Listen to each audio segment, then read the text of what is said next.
We are in Torah Vav, Kra Et Yehoshua, in the middle of part 4 of this Torah. And Rabbi Nachman was explaining here, he explained how when a person wants to do teshuvah, so a person needs to become an expert in halacha. Halacha means how a person is to act, how a person is to live. Halacha is how a person lives their life practically according to the Torah. And so it's not just whether it is mutar or asr to turn on a light switch on Shabbat. That's not the only definition of halacha. Halacha is also anything practical in a person's life, any practical decision in a person's life that is according to the Torah is following halacha. And so Rabbi Nachman says that in order to do teshuvah, a person needs to be an expert in halacha. But which halacha? Halacha means the way to live your life according to the Torah in the two different modes. He says there are two different modes that a person is always going to be alternating between in life. And that's called Ratzul V'Shav, which is the ebb and the flow, the ups and the downs. The times of revelation, the times of concealment. And in order for a person's teshuvah to be real, to be successful, to be lasting, to be authentic, a person needs to know how to act according to the Torah, how to go and connect himself to Hashem from within every situation in a person's life. So every morning and every day and every part of every day, a person needs to know from that energy level, from that energy aspect, that energy, that specific energy signal that a person is experiencing, how can I connect to Hashem from here? Because it's not going to be the same as yesterday, and it's not going to be the same as tomorrow. In each moment, Hashem is creating all of existence completely new. And so the emotions and the feelings and the thought patterns and the belief systems and the memories and the decisions and everything going on the inside and everything going on the outside, and everyone that you come in contact with, and all the new circumstances that come up in our lives every morning and every day, and every part of every day is always constantly shifting. It's always constantly moving. And a person who doesn't realize this is blind. Okay, so if a person is stuck in a certain way of thinking or feeling, and doesn't open themselves up to the changes that are constantly happening, so they're not only blind, but they're also, that's called being bibeta asurim, nabima'asar. That's called being confined in prison, in a spiritual prison. That's when a person has a block, when a person feels a spiritual block, that's what it comes from. It's from the inability to release and let go from the confinements of the previous ways of thinking and feeling and what we expect to happen. And to instead, we need to open up and allow the what is new. What is Hashem shining upon us right now? Okay, and so that comes from concealment. And so a proper teshuvah, a healthy teshuvah, the characteristics of a healthy teshuvah is it's the ability in each moment to be connected to what Hashem is, the life force that Hashem is shining upon us, shining within us in this moment, and to know accordingly how to connect to Hashem from this situation, from whatever challenges that I'm experiencing, from whatever concealment I'm experiencing, or from whatever revelation I'm experiencing. And that's what he breaks it down to. He breaks it down to into these two, concealment or revelation. What's called the low, the yerida, the descent, which is a concealment, and the aliyah, the ascent, which is a revelation. And in each situation that a person is in life, it's either a state of ebb or a state of flow, either a revelation or a concealment, either ascending or descending. And in each one of these two aspects, a person must know what is the proper way to connect to Hashem from here. So says Rabbi Nachman, he breaks it down into these two categories. He says, when you're experiencing revelation, that Hashem is helping you, that Hashem is shining upon you, Hashem is shining within your life, then at this point, a person needs to take it all the way. Go with it as much as a person can, and do not stop at any point and think to yourself that this ascending that I just merited, this revelation that I just merited, oh, it's because of my work. It's because of something that I did. It's because of how great I am. And I have reached a certain point of fulfillment that I can kind of relax. Don't ever do that. Because when a person says that I can relax, then that means that you think that what you have right now, that revelation that you have in this moment, is from your own doing. And that's why you believe that, oh, if it's from my own doing, it's my decision, I can relax. But if a person was given, let's say, 5 minutes in the treasury of the king, and a person realizes that throughout those 5 minutes that they are only there at the mercy of the king, only at the beneficence of the king, at the kindness, because of the compassion of the king, each one of these seconds he will use to grab as many diamonds as he can.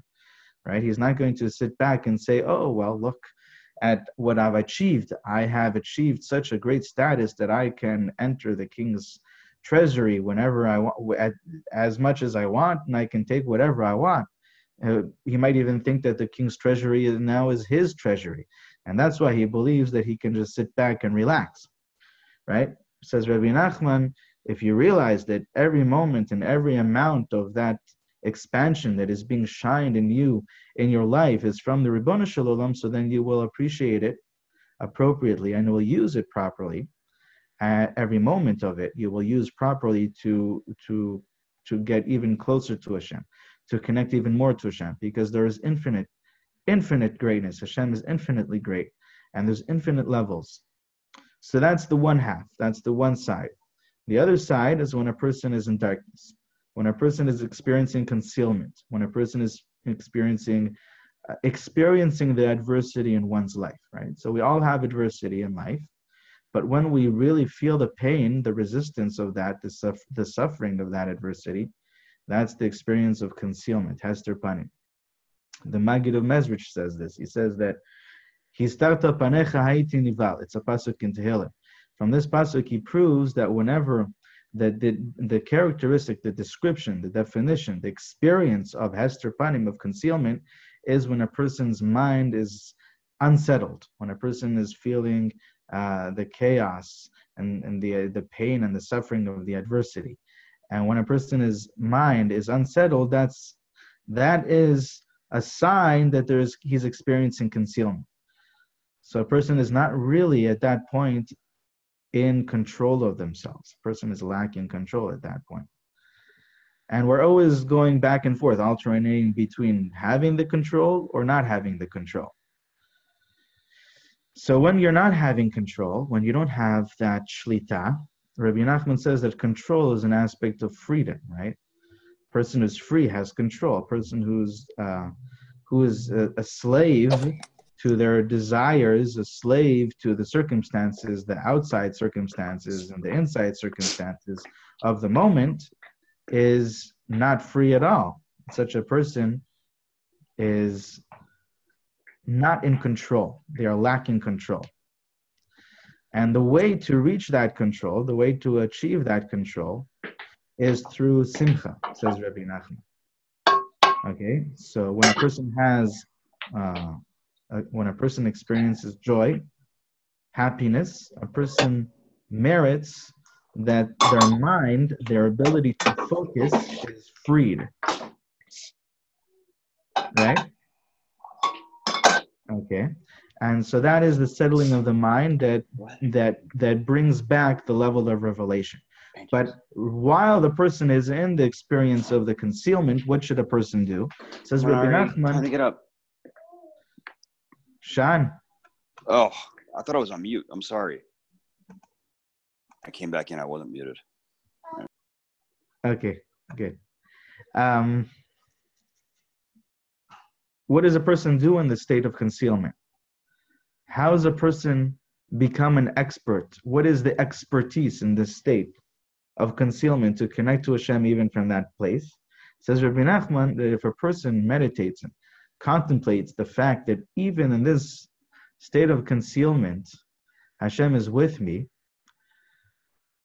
and there's no separation between me and Hashem, even in this state of concealment, He hasn't abandoned me. Because the state of concealment, the state that a person is when a person feels that lack of control, whatever lack that a person is experiencing, lack of control, lack of safety, lack of security and survival, lack of approval, recognition, lack of being one and being accepted by others, all the different lacks that a person experiences at a deep level, at a core level, are characteristics of concealment. And when a person recognizes that even in that experience of lack, that experience of darkness, that experience of concealment of Hashem's light, Hashem is still here, right? It's only a feeling that I'm experiencing. It's only the experience that I'm experiencing is not the reality of what is. The reality of what is that even though I'm experiencing this darkness and it feels so painful, and it seems to me that based on this pain and based on these feelings and these emotions and these blocks and this suffering and this resistance and all that I'm experiencing, it seems to me that Hashem is not here. You must recognize that your feelings are lying. Our feelings are lying to us. In truth, Hashem is always here. In truth, there is no place and no time that you are actually lacking anything. Hashem is always here and He's constantly giving you life. Either He's giving us life in this world, or when a person passes away, Hashem continues to give you life in the next world. You are never abandoned. There's never a state of lack except for the illusion, when we attach ourselves to that illusion that there is that state of lack. Okay, and so that's what Rabbi Nachman says is the paradigm, the way to think, the meditation to have. This is the expertise of the descent, the expertise that you must have to connect to Hashem in a state of concealment. And so those are the two sides of it. Baki beratzo, baki bashov, he calls it. And he brings a pasuk in Tehillim that says that when I ascend to the high heavens, you are there. And when I come to the depths of Gehenna, you are here. And he points out the difference in the wording in this pasuk in Tehillim. When I ascend to the high heavens, that's the state of revelation, you must realize that Hashem is still there. He's still beyond me. There's constant levels of going. Don't ever say, that's it, I have arrived, when you're experiencing that state of revelation. Because yes, maybe you have some sort of arrived, you have received something, but as much as if you stop for a moment and say, I have received something, I have arrived, this is where I am, you're blocking yourself from receiving anymore, and you're causing that which you have received is being corrupted with your ego. Okay, so this is also a Mishnah in Masechet Avot. The Mishnah in Masechet Avot says that a person who is traveling and he stops and he says, "What a beautiful tree this is." So he's in the middle of learning. He's traveling, and he's learning Torah while he's traveling, and he stops and he says, "Oh, what a beautiful tree this is." The Mishnah says that such a person is chayav mita. He mitchayev benafsho. How would you translate that? Mitchayev benafsho.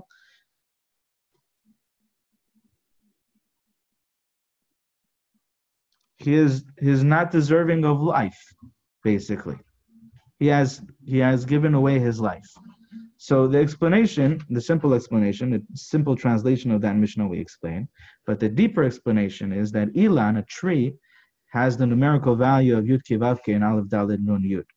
And when a person is learning Torah, they cause this unification of Yud Kei Vav Kei and Aleph Daled Nun Yud. And when a person is experiencing that unification, which is the state of expansion, the state of revelation, and a person stops in middle of that, and he says, oh, what a beautiful tree this is. Look at how marvelous this revelation is. So then a person is mitchayev b'nafsho, because Hashem wants us in a state of aliyah, in a state of expansion, in a state of revelation, not to take it for ourselves, not to take it for my ego. This is my doing. Look at what I have achieved. Instead, to realize that I'm completely indebted to Hashem. This is all His present. This is all His giving. This is all what He is giving me. And He is infinite and He is great. And He wants me to continue pursuing His, reaching even greater levels of experiencing His wonder. So that's the Aliyah. And the Yerida, and so that's why when I ascend the high heavens, I experience that Hashem is beyond. Hashem is there. When I come back down, when I go to the depths of darkness, of concealment, you are here, says David HaMelech. You are here, meaning that I must realize that Hashem is absolutely present, infinitely present, in exactly within the darkness that I'm experiencing. And the fact that I'm experiencing this darkness does not mean that there is actual darkness. Okay, so then he says that this is also the idea of the famous pasuk that holds within it the kavanot of Elul. Ani ledodi v'dodi li. I am to my lover and my lover is to me. I am to my lover, I am to Hashem. It's when I'm experiencing the ascent. I'm experiencing the aliyah. I'm experiencing the revelation. So I'm constantly going towards Hashem, going more and more, experiencing more and more of His infinite greatness. V'dodili, and my lover is to me, is when I'm in the state of darkness, I must realize that Hashem is constantly for me. Hashem is constantly to me. He's constantly holding me and giving me life and supporting me, and I'm lacking nothing. He is infinitely here, infinitely present. And so when a person does this, when a person serves Hashem with these two levels of expertise in halacha, so he is honoring Hashem in these two different pathways, the path of the aliyah and the path of the yerida. Says Rabbi Nachman, that is how a person merits a proper teshuvah. And then he says that this is the kavanot of El. And we're going to see closer to the end of the Torah how this is the kavanot of El. But he's going to prepare us to understand how this is the kavanot of El. V'al yidei hadmima, we're up to He. ועל ידי הדמימה והשתיקה נעשה בחינת חיריק, כמובן בתיקונים, ותחת רגליו כמעשה לבנת הספיר, דה חיריק, וזה בחינת והארץ אדום רגלי, אדום זה בחינת דמימה, וזה בחינת הנקודה התחתונה של תמונת א', ונקודה העליונה שעל האלף זה בחינת כתר, בחינת ממעלה רקיע אשר על ראשם אבן ספיר דמות כיסא, דמתקסיה לאל המירב שבאלף דמתקריה רקיע, והנקודה היא כיסא דמתקסיה, כמו שכתוב, והמופלא ממך תדרוש, והמנחוסה ממך תחקור, וזה בחינת כבוד אלוקים הסתר דבר בחינת כתר. והרב שבתוך האלף הוא רקיע, שמיים אש ומים בחינת הבושה, שנשתנה פניו לכמה גוונים, וזה בחינת רקיע, כלליות הגוונים, ונעשה על ידי זה אדם לשבת על הכיסא, כמו שכתוב, ודמות כמרי אדם עליו מלמעלה, קילט אדם בלא א', וזה אותיות אדם א' דם. היינו על ידי דום להשם, נעשה א', נעשה אדם לשבת על הכיסא. So Rabbi Nachman now explains to us the secret of the letter Aleph. All of these kavanot, these two expertise, and the way to teshuvah is all hinted to in the letter Aleph. Says Rabbi Nachman, when a person is silent and he is quiet in the face of insult, in the face of adversity, so then there is this aspect, this energy of a chirik, the vowel. Chirik is manifested, is formed. What is the chirik? The chirik is the dot that you have underneath every letter. Okay, and we pronounce it as E. Right? So when you have an aleph with a dot on the bottom, it's E. So says Rabbi Nachman that if you look at the letter aleph, you have a dot on the bottom, and that represents this chirik. The yud on the bottom of the aleph is made up of a yud on the bottom, a yud on the top, and a vav in the middle, a diagonal vav in the middle. So the yud on the bottom represents this chirik, and this chirik represents the silence, that a person is silent in the face of adversity. Okay, and he brings proof from the Zohar that this aspect that is under the Aleph is the aspect of the chirik. It says in the Zohar, in the Tikkuni Zohar, it says under his feet was a sapphire brick, like a sapphire brick. So the Zohar says on that pasuk, it's the pasuk that when Bnei Israel saw Hashem, when we received the Torah, it says that under his feet was a sapphire brick. Rashi says that the brick was that Hashem was remembering the terrible exile and the bricks that they were forming in Egypt in Mitzrayim. Is that the pasuk where the Bnei Israel eats in front of Hashem? Yes, also correct. Yeah. So this pasuk, the Tikkun Zohar takes it and makes a drush on it and says, "Oh, under his feet, this sapphire brick is the aspect of the chirik." So we see that the aspect on the bottom is the aspect of the chirik, of this dot on the bottom of the letters. And that dot, that chirik also, which is under the feet, as we see in the Tikkun Zohar, says Rabbi Nachman is the aspect of the silence in the face of adversity.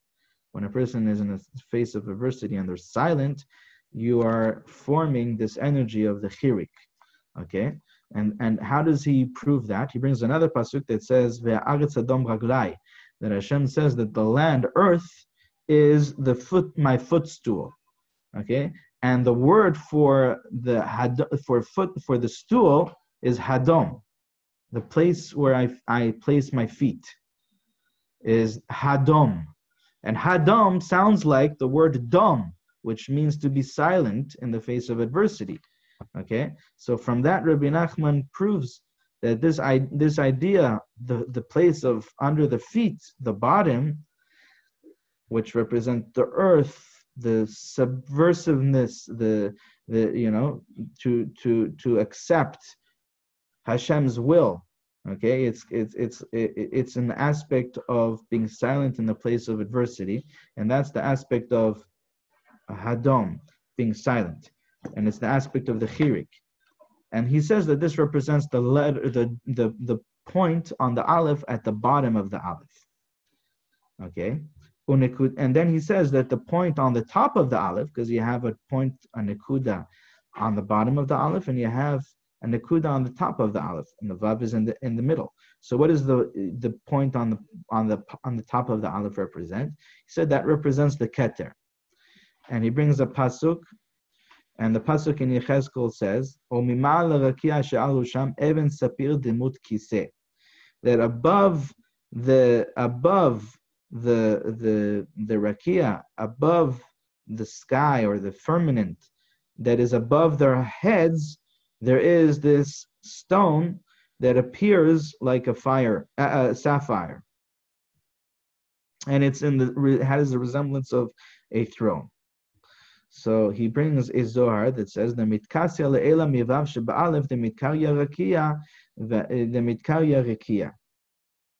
He says that what does it mean that this above their heads is this sapphire stone, which is a throne. What's the word for throne in the pasuk? Dimut kisei. It appears like a kisei, like a throne. But the word kisei also means that which is hidden. Okay, and that's what Rabbi Nachman is going to explain, that this point that is above the head, that is above, is the keter, which is hidden. It's the transcendence. And he brings a pasuk that says, "B'mufla mimcha tidrosh, u'b'mchuseh mimcha al tachkor," that which is hidden, it is beyond our ability to investigate. So that's the keter, he says. The keter is the honor of Hashem. The honor of Hashem, as we said, it is impossible and it is forbidden to investigate. Nobody asks, "Oh, is Hashem deserving of the honor?" Nobody asks that. That's the kvod Elokim haster davar. The honor of Hashem is non-negotiable. It's beyond any question, beyond any investigation, beyond any argument. And so that's this aspect which is above the head. It's the aspect of the keter, which is beyond. It's transcendent. It's beyond any argument. It's beyond any question. And that's the honor of Hashem. And then the Vavi says, which is within the Aleph, is the actual firmament. It's the actual rakia. It's the actual sky. And the sky, the shamayim, is made up of chesed and gvura. It's made up of two aspects, fire and water. That's why the Medrash and the Gemara and the Zohar, all of Chachamim, Chazal explain that shamayim, the word for the sky, for the firmament, is made up of two words. Shamayim is eish, mayim. And eish is fire, mayim is water. And so the rakia is this aspect of the firmament, the sky, the shamayim, that has within it both sides, the eish and the mayim, the fire and the water. And that represents the many colors that a person's face changes when they are experiencing insult, when they are experiencing embarrassment. Okay? That the Gemara says that when a person experiences embarrassment, a person's face changes to many different colors, many different shades. And so that's the aspect of the rakia, the firmament, that has within it all the different colors included.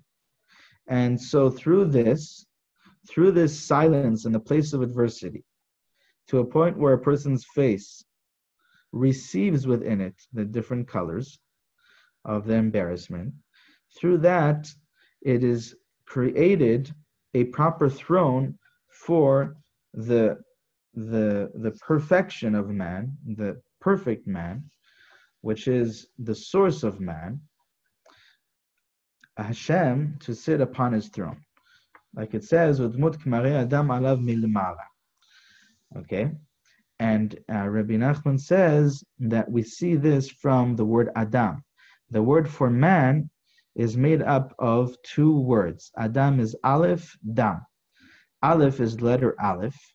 The letter Aleph is this perfection of the revelation of Hashem's Keter, the revelations of Hashem's honor, which is revealed upon a person who has become a proper throne for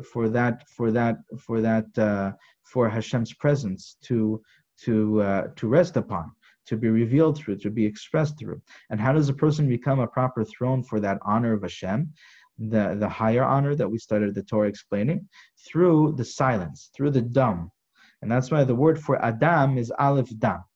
Dam is dom. That's the blood of the Yetzer Hara that a person releases and drains out through the silence. Yes. And through that, a person merits to be a proper throne for the Aleph, to be a proper throne for the respect, the honor of Hashem. As we said, the honor of Hashem is not like the honor of kings. Honor of kings has to be constant war in order to keep it up. But the honor of Hashem is beyond negotiation. It's beyond any question, beyond any argument, beyond any wars. It's completely concealed. So through the rectification of the blood, of the dam, by that silence in face of insult, a person merits this aspect of the Aleph to be a proper throne for that honor of Hashem. I think we should stop here for today. Seems like a good place. Very well done, Shikoyach.